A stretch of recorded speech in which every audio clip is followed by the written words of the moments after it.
자, 책을 한번 잠깐 볼까요, 여러분? 목차 한번 보실래요?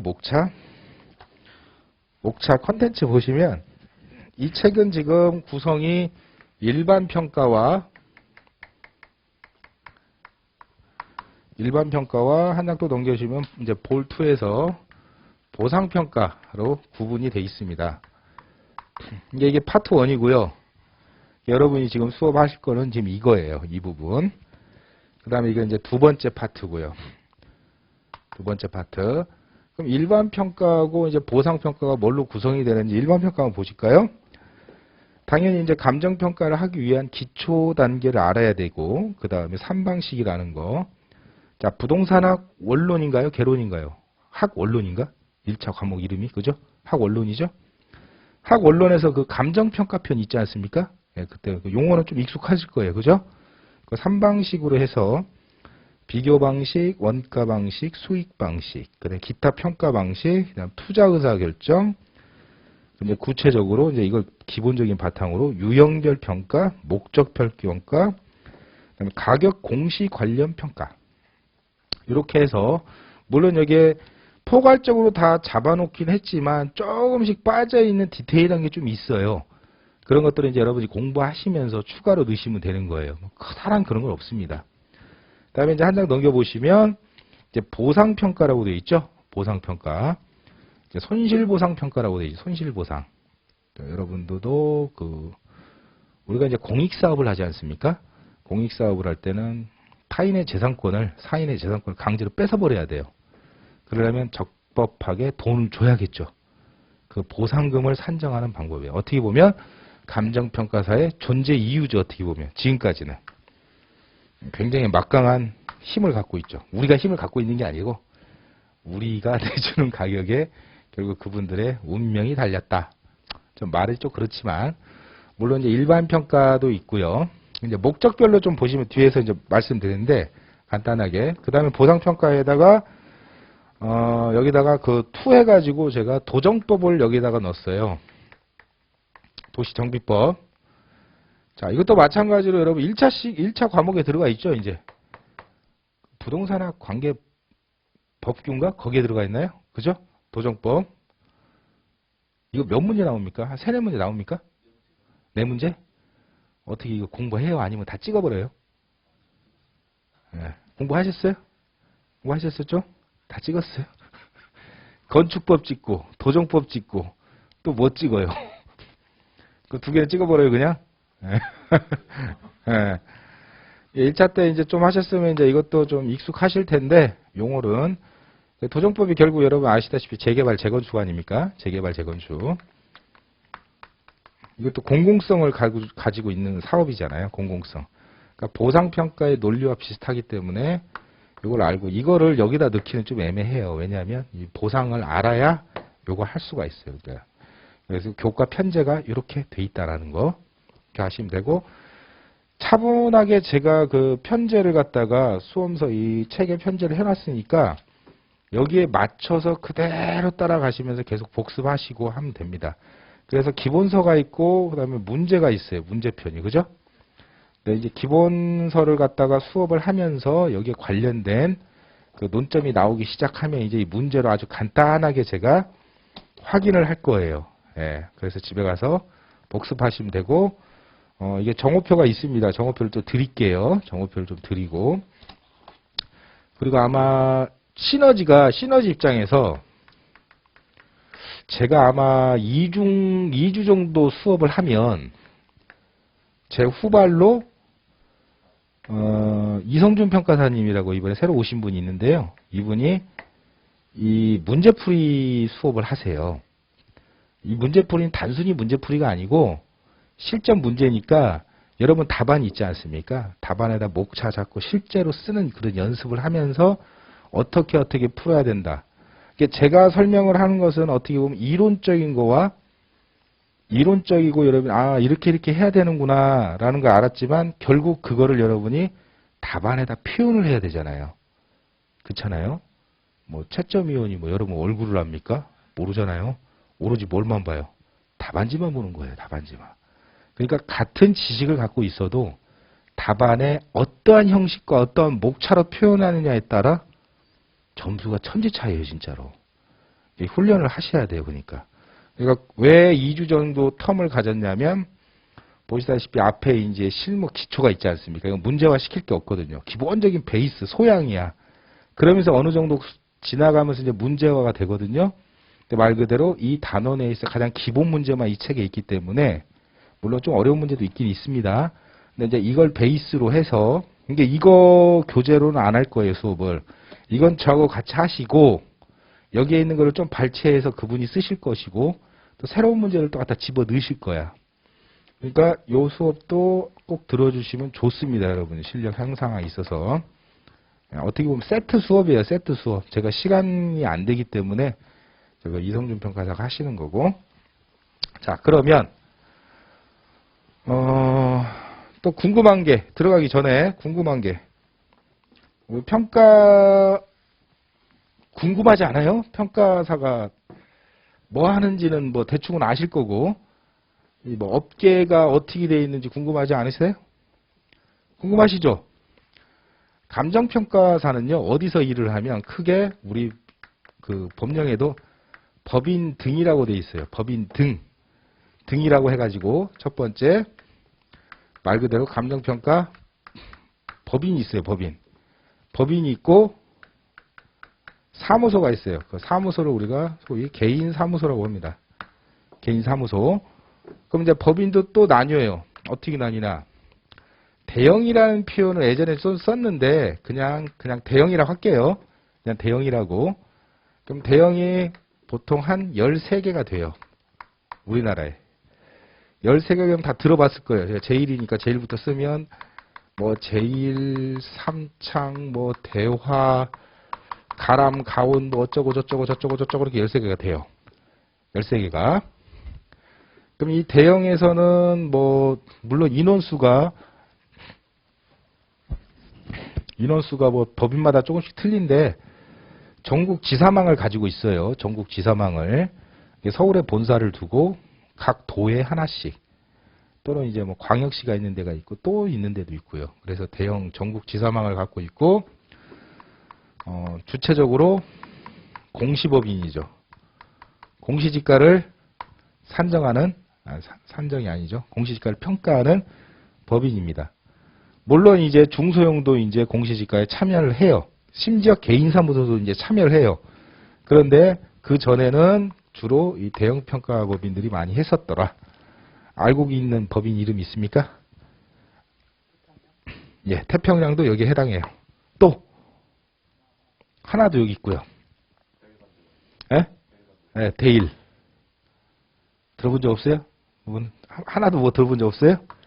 예, 대일 뭐 13개 정도 있는데 삼창 뭐 대화 뭐 태평양 대일 나라 가온 가람 대한 지금 제가 지금 지역을 보면서 갑자기 이름이 생각이 안 나가지고 쭉 그렇게 13개가 있습니다. 그 다음에 이제 우리가 얘기하는 중소형이 있어요. 중형법인이 있습니다. 중형법인은 이제 규모는 조금 작지만 그래도 전국 지사망을 갖고 있고 어느 정도 비슷한데 이제 어떤 이제 담보에 있어서 은행에 있던 어떤 여신 그 한도액이 좀 있어요. 대표적인 게 이제 통일 들어봤죠. 네, 통일감정평가법인 프라임 통일 프라임 3일 뭐 이렇게 몇 개 더 있어요. 몇 개 더 있습니다. 그리고 소형은 이제 저도 몰라요. 졸라 많아요. 네, 보통 소형은 이제 말이 어떻게 보면 법인인데 중형은 아니고 그러니까 중형 같은 경우는 얘네들도 어떻게 보면 전국 지사망을 갖고 있어요. 근데 이제 소형이라 하면 지사가 한 2개 정도 본사 포함해서 거의 중소형 법인은 전부 다 어디에 존재하냐면 다 수도권에 있어요. 네, 수도권에 전부 소재예요. 수도권에. 먹고 살만하니까. 그래도 수도권이 땅값이 비싸지 않습니까? 왜 그러냐면 수수료는요 감정평가액에 비례하거든요. 어느 정도. 똑같은 한 필지를 평가를 해도 지방에서 평가하는 거하고 수도권 강남 땅 평가하는 거하고 금액이 틀려요.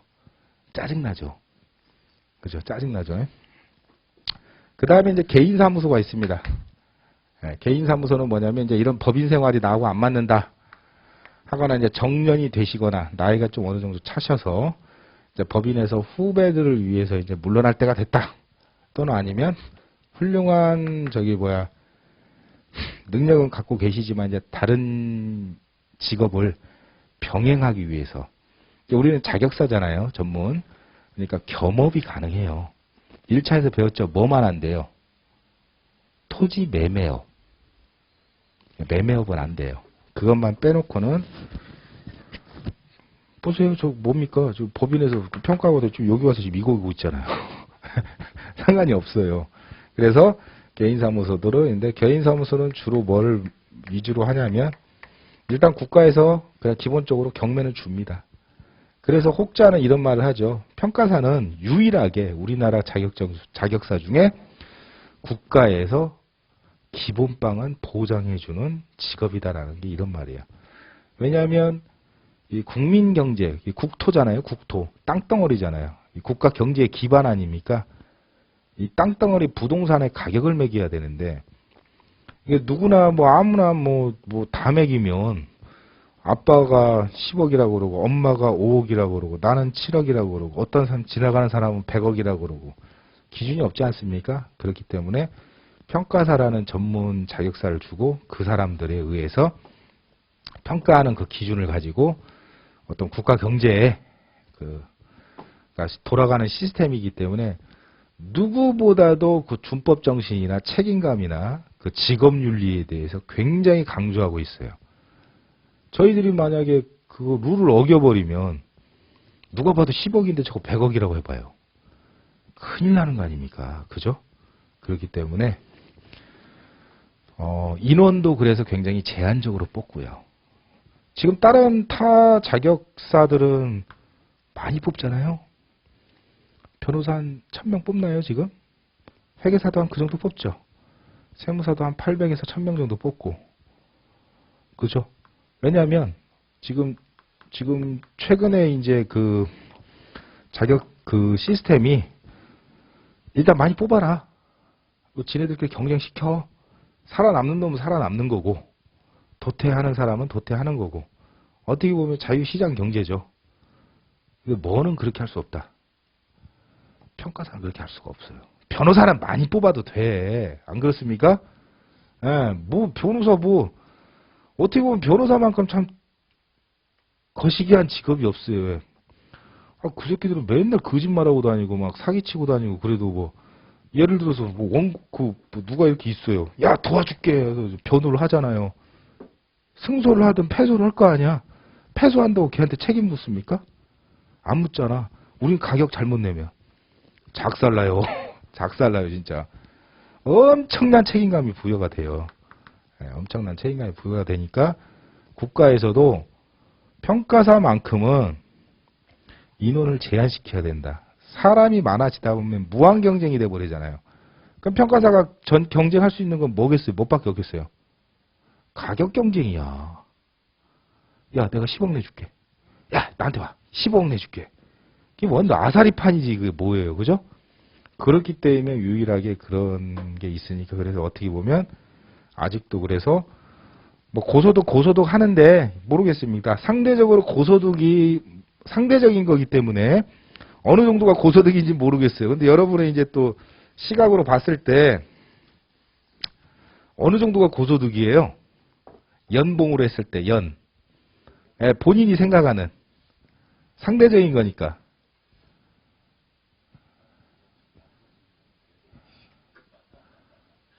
현실적으로 합시다. 야구선수 차라리 손흥민이라고 하지. 한 500억? 말도 안 되는 소리고. 어느 정도 생각하세요? 1억? 1억에서 1억 5천? 1.5? 얼마 정도? 한 그 정도 수준? 그 정도 수준? 예. 그 정도 수준이요? 예. 법니다. 됐죠? 예. 충분한 동기부여는 됐을 겁니다. 예. 그러니까, 카페나, 요즘도 12월의 영광, 10월의 영광 있죠? 카페 같은 데 보면은 항상 뭐 시험 끝나거나 아니면 뭐 끝날 때 보면 에이씨 평가사 합리화시키려고 저 돈도 못 벌어 저 때려쳐 차라리 뭐 하는 게 나서 다 개소리입니다. 신경 쓰지 마세요. 예, 다 개소리고 보이지 않는 돈들이 있어요, 여러분. 보이지 않는 돈들이. 그러니까 국가에다가 세금을 내는 원청징수가 있지 않습니까?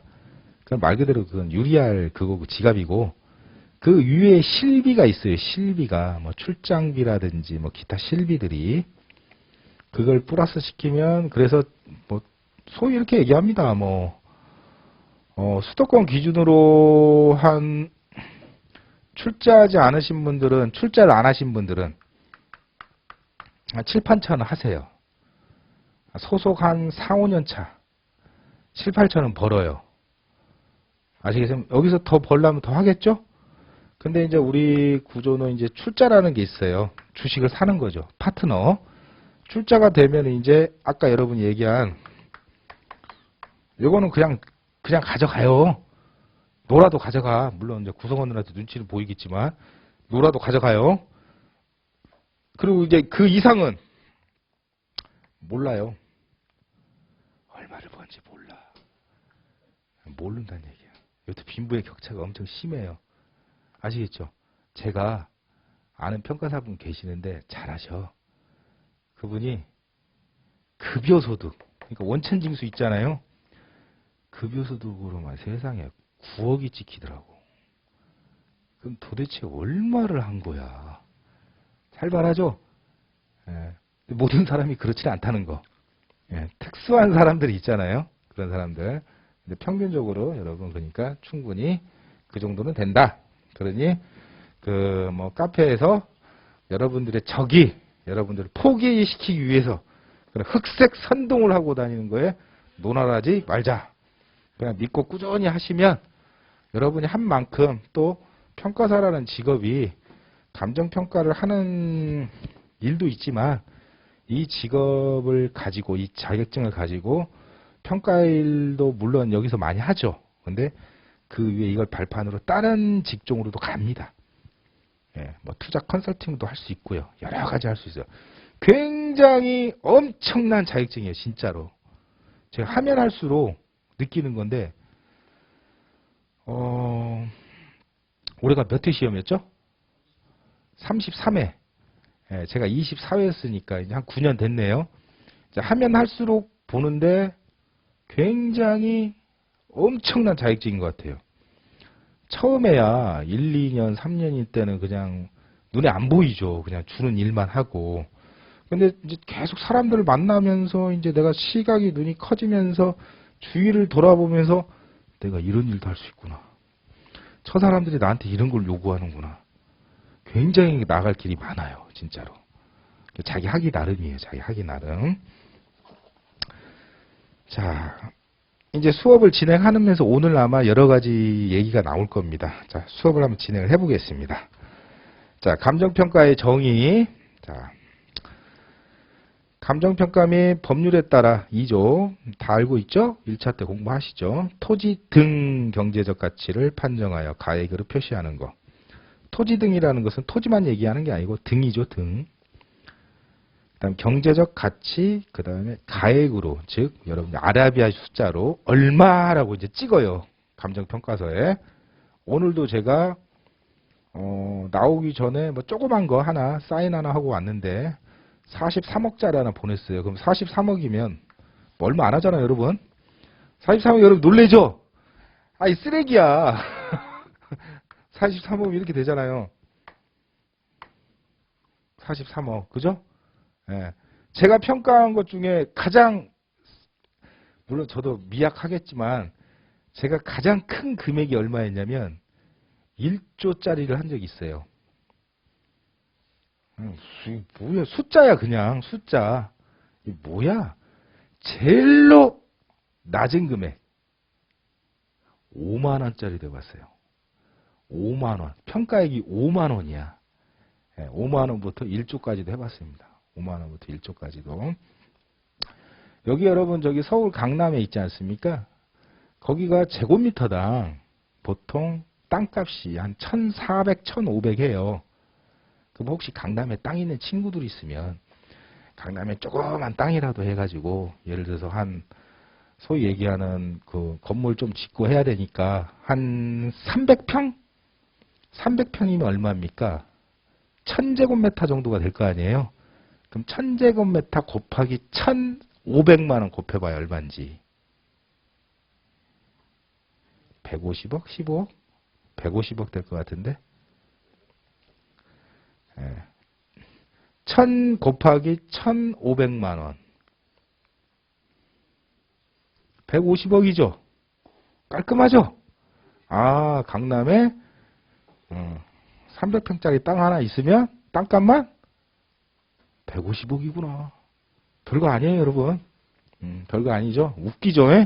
참, 기가 찰 노릇이죠?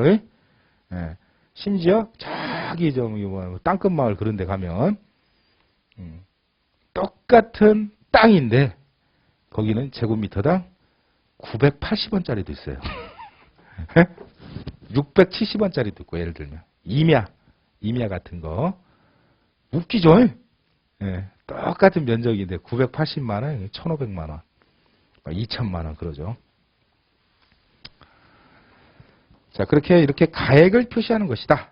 그래서 감정평가의 대상을 보시면 그 시행령 2조에 기타 재산 해가지고 아까 거기서 얘기하는 그 구체적인 것은 그 대통령이 정하는 재산까지 포함을 하고 있어요. 그 2조 정의는 토지 및 그 정착물, 동산 이건 알겠어. 근데 그 밖에 대통령으로 정하는 재산이라고 돼 있죠. 그럼 그 밖에 대통령으로 정하는 재산 1차 때 다 공부하셨을 거예요. 저사권, 산업재산권, 어권, 광어권, 그 밖에 물건에 주라는 것. 일종의 어떻게 보면 무형재산이라고 할 수도 있고요. 우리가 지식재산권이라고 합니다. 저특실 의상 해가지고, 저사권, 실용신앙권, 그런 것들이 있죠. 그냥 편하게 그냥 들으세요, 오늘은. 아시겠죠? 그 다음에 공장 및 광업재당 저당법에 따른 공장재당, 광업재당, 그 다음에 임목, 그 다음에 자건선항, 자동차, 건설기의 선박은 20톤짜리, 항공기, 다 등록하는 거죠. 이런 것들, 등기나 등록. 우리가 이런 걸 의제부동산이라고 하죠. 의제부동산. 그 다음 유가증권, 주식, 주식 같은 것들. 자, 저희도 주식도 평가합니다. 상장 주식, 비상장 주식 다 평가합니다. 예전에는요, 굉장히 평가사들이 먹고 살기가 좋았대요. 굳이 업무 영역 확장을 안 해도 기본적으로 그때는 평가사 수가 얼마 있지도 않았어. 이 대한민국의 어떤 그 국토를 갖다가 지금 몇 명이 하는 줄 알아요? 자격사가? 지금 자격번호가 한 5,000번대는 갔을 것 같아요. 근데 그 중에 현업에서 일하고 계시는 왕성하게 아마 4,000명이 좀 안 될 거예요. 생각을 해보세요. 우리나라 전 국토에 평가사가 끼케야 4,000명이야. 4,000명밖에 없어. 일하는 사람이. 이런 자격사가 어디 있습니까? 그죠? 한 해에 많이 나와야 200명이야. 한 해에. 그래서 예전에 한 10년 전, 15년 전, 20년 전에 어떻게 했어요? 헬기 타고 다녔대요. 즉, 바쁩니다! 평가사님 빨리 가셔야 돼요. 서로 데리고 가요. 왜? 빨리 그 은행 대출 나가야 되는데 평가사가 사인을 해야 되는데 평가사가 얼마 없잖아. 지방에도 보면. 어디 공익사업 현장을 가야 되는데 빨리 현장을 봐야 보상금 지급하고 공익사업 할 거 아니에요. 평가사가 바쁘대. 저기 딴 데 가 있어. 진짜 막 헬기 타고 막 관공서 차량 대고 막 이러고 다녔대요. 와, 대접하고 이러고 다녔대. 예? 진짜로 옛날에는. 지금 많아졌죠. 많아졌지만 그래도 아직도 밖에 나가면 그래도 대접은 받는다. 우리가 막 갑질하려고 하는 건 아니지만 사회적으로 그런 것 좀 있습니다. 그리고 여러분들이 이제 평가사 공부를 하시고 계시지만 아직도 주위에 평가사라는 직업을 모르는 사람들이 아직도 많아요. 저 때만 해도 많았고 제 전에는 더 많았겠죠. 근데 저 때만 해도 많았는데 점점 돼 보니까 사람들이 이제 조금씩 알기 시작하는 거야. 알기 시작하는 거야. 여러분 때는 더 많이 지금 알 거예요. 하지만 그래도 아직도 모르죠. 변호사, 회계사는 많이 알잖아. 평가사는 그걸로 보면 알아요. 드라마 소재로 나온 적이 없어. 맨날 변호사들. 그죠? 절로 많이 나오죠? 변호사들. 그 다음에 뭐 주인공은 아니지만, 김 부장, 막 회계사 와가지고, 막 공인회계사 나오고, 가끔 세무사도 한 번씩 나오고, 변리사도 나오는 것 같은데, 뭐 들어요. 평가사는 안 나와. 그죠? 내가 드라마 작가한테 뭐라고 한마디 해야겠네. 근데 진짜 평가사를 상대로 드라마를 만들면 재밌을까요? 내가 한번 상상을 해봤어요. 도대체 소재가 뭐지? 공익사업 현장에 가서 주민들과 멱살을 잡고 흔드는 그런 거 다 그게 될 수가 있고, 예? 참 그래요. 그리고 굉장히 평가사 집단이 굉장히 보수적입니다. 예, 성향이 보수적이에요. 보수적일 수밖에 없는 게 이제 젊은 친구들이 뭐 자기는 보수적이지 않다 하더라도 이제 이 업무를 시작하면 아까 말씀드렸지만 굉장한 책임감이 따른다고 그랬잖아요. 각종 제재도 굉장히 많이 받아요. 계속 감시를 하는 거예요. 막 국토부에서 감시하고 어디서 감시하고 하니까 막 몸이 어떻게 돼요? 막 위축이 돼. 그러니까 조심하자. 그래서 평가사들은 투자를 많이 할까요, 안 할까요? 일반적으로 부동산의 전문가라고잖아요. 그럼 지네가 부동산을 사가지고 개발을 하고 투자를 하면 돈 잘 벌 것 같잖아. 우리나라 부동산 불패라고잖아요. 그죠? 근데 정작 평가사들은 별로 안 해. 물론 하시는 분도 있어요. 별로 안 해. 왜 그러냐면 너무 잘한다고 생각하는 거야. 저게 될까?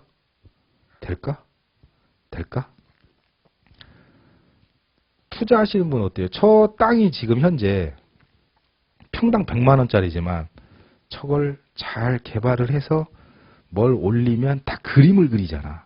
저건 나중에 1000만 원짜리 돼. 그러면 될 거야 하고 딱 질르잖아요. 그래 돈을 벌잖아요. 물론 망할 수도 있지만 평가사들은 차라리 되겠어. 지금 뭐 100만 원인데 안 돼. 못해. 그래서 진짜 그냥 새가슴들이야, 새가슴들. 그니 맨날 뭐해 요새? 주식하는 거야. 그러니까 다 망해. 왜 이렇게 주식을 하는지 모르겠어요. 주식에서 돈 벌었다는 사람 못 봤습니다, 저. 진짜로. 제 주위에도 하루 종일 그냥 이것만 봐요. 핸드폰만. 올라나 떨어졌나. 그게 사람 살짓이 못 됩니다. 저는 안 하니까 주식을. 성향상 저는 못 해요. 저는 못 하기 때문에. 하루 종일 그걸 쳐다볼 수가 없기 때문에. 그래서 그 부동산도 여러분이 투자도 할 수 있고 좀 이제 오픈마인드를 좀 가져주셨으면 한다. 그런 얘기입니다. 자, 이게 마스크를 쓰니까 이제 지금은 잘 모르겠는데 동영상 들으시는 분들이 그렇더라. 왜 이렇게 숨소리가 거칠어요? 그랬더니 내가? 그랬더니 이 마스크를 쓰니까 이 숨이 막 이렇게 되니까 여기 그렇게 전달이 되나 보더라. 혹시 그렇게 소리 들려도 제가 지금 몸이 허해서 숨소리가 그런 게 아닙니다. 마스크 때문에 그런 겁니다. 오해하지 마세요. 예.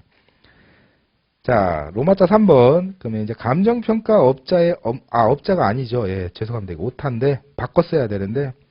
자, 업자라면 안 쓰죠, 여러분. 감정평가 법인 등의 업무죠. 감정평가 법인 등의 업무 및 감정평가의 목적별 분류. 자, 사항 보시면 2조. 감정평가 업자가 아닙니다. 감정평가 법인 등이죠. 네, 이런 것들을 여러분이 법전을 보시고 고치시면 되니까. 네, 큰 거 아니니까. 아까 말씀드렸죠. 제가 법인과 개인사무소가 있다. 법인은 인가를 받아야 되고 개인사무소는 신고를 하는 거예요. 신고를 한 평가사와 인가를 받은 평가 법인을 말한다라는 얘기죠. 그러면 이제 감정평가 제10조에 우리의 업무가 이제 쭉 있어요. 자, 이것도 나중에 결국 다 외우실 거예요. 이것도. 예. 2차 시험은 어때요, 여러분? 암기의 싸움이에요, 이제. 1차는 어떻게 돼요? 공부할 때? 적당히 외울 건 좀 외워주고, 눈으로 계속 뭐 하면 돼요? 계속 눈으로 익히면 되죠. 그럼 객관식 딱 보면 이제, 좀 이상하다 하면 튀어오르잖아. 에이, 찍으면 되잖아, 이렇게. 근데 2차 시험 어때요? 써야 돼. 그러니까 암기를 해야 된다는 거야. 예, 그래서 나는 왜 이렇게 암기가 안 되지? 네, 좌절하시는 분 좀 있는데 40대 50 먹고도 붙으시는 분 계십니다. 그분들 앞에서 그 말을 했다가 싸다기 맞습니다. 예. 자, 우리의 이제 구체적인 업무 아까 말씀드렸는데 여기 나옵니다. 한번 볼까요? 자, 1번이 뭐냐면 부동산 가격 공시에 관한 법률에 따른 업무죠. 대표적인 게 뭘까요? 이해하세요. 지금 외우지 마시고. 공시 업무. 즉 표준직 공시지가. 표준직 공시지가를 우리 평가사들이 내잖아요. 52만 필지. 2만 필지가 늘었어요. 전국에 52만 필지를 대표성 있는 그 표준지로 뽑아가지고 가격을 매기면 그걸 기준으로 해서 개별지들이 통계에 의해서 먹여져요. 그게 공시지가죠, 그게. 가지고 이제 1차 때 다 배우시잖아요? 공시지가. 더 구체적인 설명 안 할게요. 2번 제8조 2호에 따른 목적을 위한 토지 등의 평가. 8조 2호가 이게 지가 산정의 목적이에요. 그러니까 아까 1번은 공시 업무고 2번은 뭐냐면 지가 산정 목적인데 국가는요, 여러분. 자, 요거는 조문을 여러분 찾아보시면 됩니다. 예. 지금 뭐 이걸 외우려고 하지 마시고 그냥 이해하세요. 아, 우리가 이런 업무를 하는구나. 국가나 지방자치단체, 지자체단체들은 또는 공사나 그런 애들은 자기네들이 땅을 사거나 팔거나 부동산을 할 때 자기들이 임의로 할 수가 없어요. 가격을. 전부 다 뭐를 받아야 돼요? 평가를 받아야 돼요. 아시겠습니까? 전부 다 평가를 받아야 돼요. 서울시가 관악구가 관악구청장이 자기 구에 저기 이제 군유지로 있는 게 있어. 공유지로. 저거 그냥 일반 사람한테 팔아야겠어. 그럼 반드시 뭘 받는다? 감정평가를 받아야 돼요. 그래서 공공용지 매수 및 토지 수용 보상 이런 것들. 그다음 뭐 국공유지, 처분, 취득 처분. 자, 여러분 캠커라고 들어봤죠? 한국자산관리공사라고 들어보셨죠? 한국자산관리공사가 국유지를 갖다가 관리를 해요. 국가 땅을. 그러면 한국자산관리공사가 국가 땅을 갖다가 이제 우리가 행정재산, 국유재산은 우리 행정재산과 일반재산으로 나뉘지 않습니까? 1차 때 배우죠? 일반재산은 이제 용도 폐지가 돼가지고 이제 일반인한테 팔아먹을 수가 있는 땅들이잖아야 그럼 팔아먹어야 하잖아요. 그럼 뭘 받아야 돼요? 감정평가를 받아야 돼요. 보세요. 이렇게 국가가 일을 준다니까, 그냥. 이렇게 일을 줘요. 자, 세 번째가 이제 자산재평가법에 따른 토지 등의 감정평가. 자산재평가는 이제 두 가지가 있죠. 이제 IFRS에 의한 재무보고용 그런 평가가 있고 그냥 개인들이 그냥 하는 자산재평가 말 그대로 자산을 재평가하는 거. 일반거래 시가참고. 이거는 사적평가겠죠. 사적평가. 이게 크게 우리가 분류를 여러 가지로 할 수 있는데 사적평가 또 사적에 대립되는 건 공적이겠죠. 그죠? 이런 건 사적이겠죠. 자, 또 법원에 계속 중인 소송 경매. 자, 이것도 줍니다. 자, 여러분이 이제 업자가 아니라 평가사가 되려면 여러분 평가사가 처음부터 딱 모든 걸 할 수 있는 게 아니에요. 이것도 물리적인 시간이 흘러야 돼요. 군대도 어떻습니까? 제대하려면 국방부 시계 돌아가야 되잖아요. 이등병부터 시작해서 병장 돼야 나가잖아요.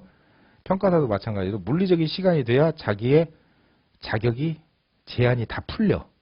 즉 첫 번째 제한. 여러분이 합격하시면 뭐가 돼요, 이제? 합격하시면 뭐가 돼요? 1년 동안은. 수습평가사죠. 내가 니 시다바리가, 예, 시다바리입니다. 시다바리. 즉, 뭐를 못해요? 사인을 못해요. 자기 이름으로, 자기 서명으로 평가사가 나갈 수가 없어요. 말 그대로 수습이야. 시보라고 하죠. 자, 이제 이게 수습평가가 끝났어요. 끝나면 이제 감정평가사로 뭘 해요, 여러분? 등록이 돼요. 국토교통부에. 등록이 되죠. 등록이 되면 여러분 이제 진정한 뭐가 돼요? 사인을 할 수 있는 감정평가사가 돼요. 사인 가능. 오케이. 자, 그러면 이제 됐다. 내가 이제 바로 됐으니까 난 뭐든 할 수 있다. 안 돼요. 제한을 걸어놓은 업종이 몇 개가 있어요. 그거 이외에는 뭐 시간의 어떤 경력 제한이 포함이 되지 않는데, 첫 번째 3년. 이게 뭐예요? 공시 업무. 공시지가. 공시지가 하려면 3년이 만 3년이 지나야 돼요. 수습이나 1, 2년 차 때는 공시지가 못 합니다. 못 하고요. 그 다음에 이제 뭐냐? 5년. 만 5년이 되면 이제 뭐래요? 법원에서 경매평가를 할 수가 있어요. 만 5년이 지나면. 그 다음에 몇 년? 7년. 이제 법원에서 이제 뭘 할 수 있어요? 소송평가를 할 수 있어요. 자, 여기까지 끝. 아, 죽으라고 몇 년은 지나야 되는구나. 7년은 지나야 되구나. 그럼 이 업무 이외에는 경력을 요하지 아니에요. 할 수 있어요. 아시겠죠? 그러니까 여기까지 풀려야 진정한 평가사가 아닙니까? 다 할 수 있으니까. 그죠? 그러니까 어떻게든 7년은 버텨야 돼. 네, 버텨야 뭐든 할 수 있다는 얘기죠. 그래서 여기서 말하는 소송 또는 경매를 위한 법원에서 진행하는, 자, 이것도 어떻습니까? 국가에서 주는 거잖아요. 국가에서 또 주는 거잖아요, 이것도. 참 신기한 거야, 우리 자격증이요. 다섯 번째, 일반적으로 금융기관, 보험회사, 즉 담보 목적이죠. 일반적인 담보. 그나마 일반인들이 평가사를 접할 수 있는 기회죠. 그나마 담보 평가할 때. 담보 평가도 아주 건물이 있고 땅이 있고 좀 사는 사람이 돼야 그나마 평가사 볼 거 아니에요. 근데 그것도 없으면 이제 평가사를 만날 일이 없어. 그러니까 일반인들이 몰라, 진짜로. 대출을 받기 위해서는 우리가 평가를 하면 그 평가 금액의 대출 비율, LTV를 해서 대출을 해주잖아요. 근저당권을 설정해가지고. 요즘 평가법인들이 요즘 되게 힘듭니다. 왜 힘들겠어요? 담보평가 있죠? 거의 지금 힘들어요, 담보평가가. 이 대출 규제를 해놨잖아요. 대출 규제를. 그러니까 대환이 안 되는 거야. 대환이. 또는 신규 대출이 안 되는 거야. 와, 그래서 일이 굉장히 많이 줄었어요. 그래서 정부 바뀌면 풀어주겠지, 뭐 그런 게 있으니까 이제 좀 그게 있는데, 예. 그 다음에 이제 6번이 평가와 관련된 상담 및 자문, 우리가 영어로 컨설팅이라고 하죠. 컨설팅, 상담 자문. 이게 굉장히 노른자예요. 6번하고 7번이 컨설팅이에요. 7번은 이제 이것도 토지 이용기 및 개발에 대한 조언이나 정보 등의 제공. 말 그대로 조언, 컨설팅 해주는 거잖아요. 어떤 업자가 와요. 야, 평가사야, 내가 이런 거죠. 이 도로가 있고 내 땅이 이렇게 있어. 일반 상업지역의 땅이야. 여기다가 뭐를 지으면 될까? 몇 층으로 짓까? 어떻게 해야 되냐? 그리고 여기에다가 얼마씩 받아야 되냐, 분양가를. 임대를 놓으려면 임대를 얼마를 받아야 되냐. 그럴 거 아니에요. 우리가 수지 분석한다고 하잖아요. 평가사가 제일로 고급진 전문가 아닙니까? 물론 여기다가 설계를 하고 건물을 올리는 건, 설계를 하는 건 누구예요? 건축사가 하겠죠. 그죠? 시공업자가 하겠지. 그럼 다 완성된 걸 전제로 해서 1층 분양가 얼마, 2층 해가지고 공사비는 얼마 들고, 주변 시장의 환경 다 분석해가지고 어떻게 하세요. 컨설팅 보고서 하나 드릴게요. 그리고 한 장 또는 두 장. 제가 말한 한 장은 얼마? 1,000,000원. 작은 것들. 큰 것들, 큰 용역, 막 사업성 프로젝트 있죠. 그런 거. 뭐 제가 이제 지역이 거기 제가 전라북도에 있다고 그랬잖아요. 지금 새만금 있잖아요. 새만금. 그쪽 관광 레저 용지들 있죠. 그런 것들 사업 설명하면 막 저기 뭡니까? 저기 코엑스 같은 데서요. 그 막 빔으로 해가지고 막 엄청난 그런 프로젝트 하는데 그건 몇 억짜리예요. 그런 거는. 그런 프로젝트 하는 것은. 발표하는데, PT 하는데, 자료들. 그러니까 뭐 건축사, 아까 얘기했던 뭐 회계사, 뭐 관련 뭐 변호사, 또 뭐 변리사, 뭐 감정평가사, 이렇게 전부 다 해서 코워크를 하는 거죠. 이제 협업을 하는 거죠. 협업을. 멋있잖아요. 아, 나도 저런 거 해보고 싶다. 붙으세요. 네, 붙어야 하니까. 그리고 8번은 다른 법령에 따라 평가사가 할 수 있는 토지 등의 평가. 우리가 모르는 여러분, 우리나라에 법이 얼마나 많겠습니까? 그죠? 야, 그것도 평가를, 저도 깜짝 놀래요, 진짜. 야, 우리가 이런 것도 평가할 수 있구나. 예. 즉, 우리가 일반적으로 하는 익숙해져 있는 것들이 아닌 어떤 법에 의해서 평가를 받아야 된대. 그런 것들도 굉장히 많아요. 1호부터 8호까지 업무에 부수된 업무. 자, 여기에 이제 굉장히 포괄적으로 써놓지 않았습니까? 포괄적으로, 그죠? 포괄적으로 써놨는데, 결국 근본적인 것은 이렇게 생각하시면 되겠죠. 이게 포괄적인 거고, 결국 근본적인 것은 부동산 등, 토지 등, 경제적 가치를 매길 수 있는 직업은 누구밖에 없다. 감정평가사밖에 없어요. 네, 다른 애들이 했다가 위법이에요, 위법. 불법이에요, 불법. 그 유사 명칭 감정평가 행위 있잖아요. 그 협회에서 맨날 보고 고소 고발해버리잖아요. 고소 고발. 회계사들이 그 발음 더럽게 안 되네. IFRS 거기에 따라서 유형자산을 갖다가 평가하잖아요. 무형자산이나. 유형자산을 이 회계사들이 장부가를 보고 대충 공시지가 해가지고 지네들이 재무보고용으로 해가지고 회계사들이 해버렸어요. 그 협회에서 어떻게 했어요? 고소 고발해버렸어요. 고소해버렸어요. 가지고 유죄 나왔어요. 그래서 거기서 대법원에서 한 번 더 명확하게 입장을 밝혀줬죠. 유형재산의 평가는, 무형재산도 마찬가지지만 일단 유형재산의 평가는 감정평가사가 해야 된다. 니네가 했지. 불법이다. 인정하지 않겠다. 즉 우리의 권익은 우리가 스스로 지켜야 돼. 가만히 놓으면 자꾸 슬금슬금 이게 먹어 들어와요. 그죠? 어떻게 보면 여러분 일반인의 시각에서 보면 저것들 지네들 밥그릇 챙기려고 저것들 하는구나 그렇게 볼 수도 있어요. 그죠? 근데 어쩔 수 없어요. 전문 자격사들은. 자기의 영역은 굳건하게 지켜야 돼.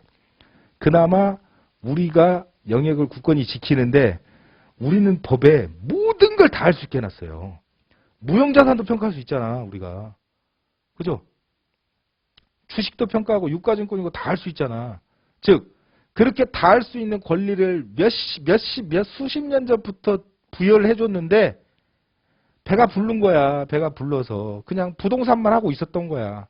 그러다 보니까 시간이 흐르니까 막 회계사가 설렁 침범하고 누가 이게 살랑살랑 조금씩 기웃거리는 거야. 이해하십니까?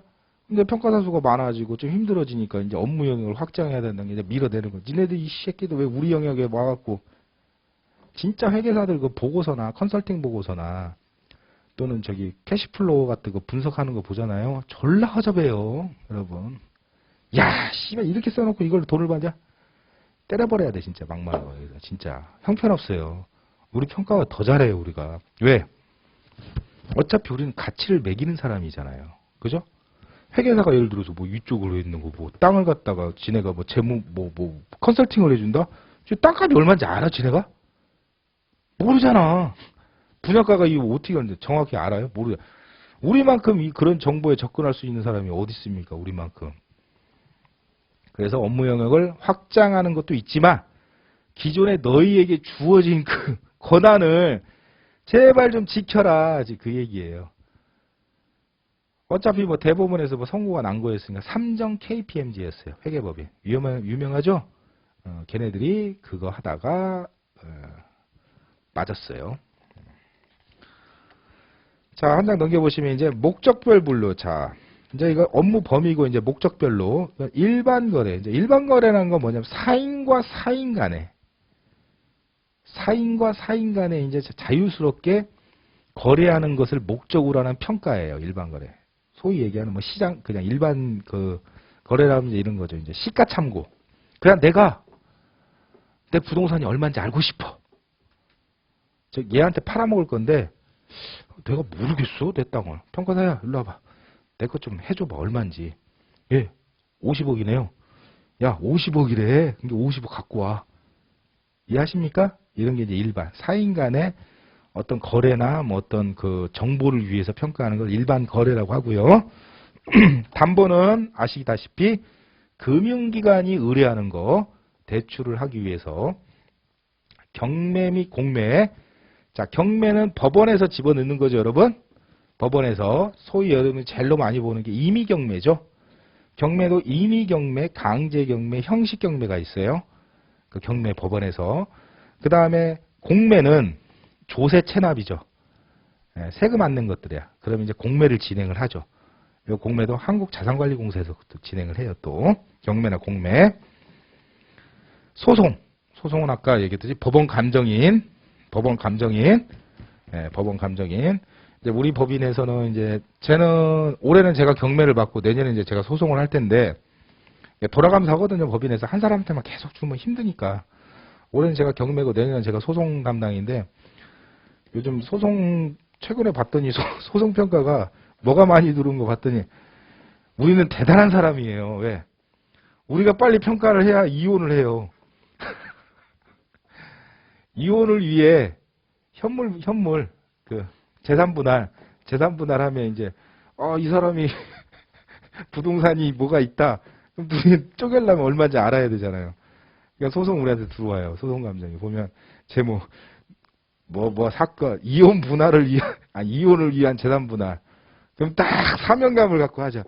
내가 빨리 해줘야 저 사람들이 원만하게 이혼을 하겠구나. 에? 뭐 이혼 소송이라든지 아니면 뭐 부당이득 반환금 청구 소송이라든지 아니면 뭐 내 토지를 갖다가 무단으로 저 사람이 내 부동산을 무단으로 쓰고 있었다. 그러니까 거기에 대해서 뭐 임대를 그 소송을 걸어가지고 임차료를 받기 위한 여러 가지 소송이 있겠죠, 여러분. 그 소송인데 소송도 여러 가지 종류가 있을 거 아닙니까? 그 소송에서 결국 부동산이나 그 유형재산이나 크게 의미해서 유형재산 합시다. 유형이나 무형이나 경제적 가치를 알기 위해서는 결국 누구한테 의뢰할 수밖에 없다. 법원이. 평가사한테 의뢰하겠죠. 그죠? 평가사한테. 그래서 그 소송평가. 그 다음 표준지. 자, 표준주택은 지워버리세요. 표준주택은 이제 우리가 하지 않아요. 예, 이거 다시 찾아와야 되는데. 배웠죠, 여러분? 1차에서? 예, 한국부동산원 바뀌었죠? 이름이. 제가 지금 이거 그냥 불렀죠. 전화하면 이렇게 얘기해요. 그 통화 연결음이 한국 외워버렸네. 자, 평가사가 하는 건 뭐냐면요. 표준지만 해요. 그 다음에 그 표준지에 따른 개별지 검증 업무를 합니다. 옛날에는 그러니까 어떻게 보면 우리 선배님들이 잘못했어. 진짜. 옛날에는요. 자, 공동주택 아파트죠, 여러분. 공동주택만 한국부동산원이 했어. 요것만 오로지 했어, 요것만. 예, 왜? 아파트는 가치 형성 요인이 뻔하잖아요. 그러니까 통계적으로 해도 우리가 또 소위 많이 하는 뭐 KB 국민시세라는 것도 있고, KB 뭐 시세 있잖아요. 오로지 이것만 했어요. 그럼 평가사가 뭘 했냐? 일단 표준자가 붙는 표준지, 표준 주택, 지가, 변동률도 저희가 조사를 했어요. 이렇게. 그럼 표준지가 있으면 플러스 개별지가 있을 거 아니에요. 검증, 표준주택, 개별주택 검증. 이렇게 다 줬단 말이야. 이게 평가사 업무였어. 어느 날 얘한테 넘어갔어. 어느 날 얘한테 넘어갔어. 다 뺏겨버렸죠. 이것만 남았어요. 왜? 이건 주택이잖아요, 말 그대로. 그죠? 이거는 지변율이잖아요. 통계로 가능하다 이거야. 땅. 지네들이 못해. 한국부동산원의 지금 인력 풀의 구성이 우리가 이런 거 말 조심해야 되는데 이게 부동산원 또 직원들이 또 공부하시면 저 새끼 우리 깐다라고 또 오해하시니까 그거 하지 맙시다. 잘못하면 또 소송당할지 모르니까 아주 훌륭하신 분들이에요. 그냥 우리 업무가 일로 이관이 됐다 그 얘기입니다. 이제 말 조심해야 돼 진짜. 매수 매각. 자, 아까처럼 그 국유재산, 공유재산 그런 것들을 매수하거나 국가가 필요에 의해서 뭔가를 사고 싶어. 사인의 땅을. 그럼 반드시 또 뭘 받아야 된다? 평가를 받아서 사와야 되고요. 국가의 땅을 팔 때도 평가를 받고 팔아야 된다는 얘기예요. 아시겠죠? 그 다음에 이제 보상 목적, 이제 공익사업을 위한, 자, 아까 제가 그 토지보상법이라고 써놨는데, 공익사업을 위한 토지 등의 취득 및 보상에 관한 법률. 아주 징그러울 겁니다. 여러분. 평가가 공부를 시작하셨으니까. 보상 목적의 평가가 있다. 목적별 분류. 그 다음에 감정평가, 그럼 근거는 도대체 뭐냐? 일반 평가는 이제 우리 이제 이러한 법률에 의해서, 보상평가는 대표적으로 그런 법률에서 그냥 한번 읽어만 보세요. 이건 나중에 당연히 여러분 알게 되는 겁니다. 지금 뭐 외우실 거 없습니다. 지금은 여러분 외울 거 없어요. 그냥 쭉 한번 보세요. 예. 자, 그러면 잠깐 쉬었다가요. 이제 5페이지 감정평가에 이제 시작을 하겠습니다. 이제 어떻게 보면 오늘하고 내일 수업 있죠? 오늘하고 내일 수업은 우리 어린이들, 여러분 군대 갔다 오셨어요? 다 갔다 오셨죠? 군대 가고 제일로 빡 도는 게 뭐예요? 처음에 갔을 때. 예? 네, 훈련소에서 하는 훈련 중에 어떤 훈련? 제식 훈련이죠? 미치죠? 좌양자, 우양우. 예? 좌양자, 우양우, 뒤로 돌아. 그 정신이 없잖아, 막. 예? 예. 오늘 제식 훈련한 날이에요. 오늘하고 내일은. 아시겠습니까? 아주 기초적인 거. 그거 하는 날이라고 생각하시면 됩니다. 잠시 쉬겠습니다.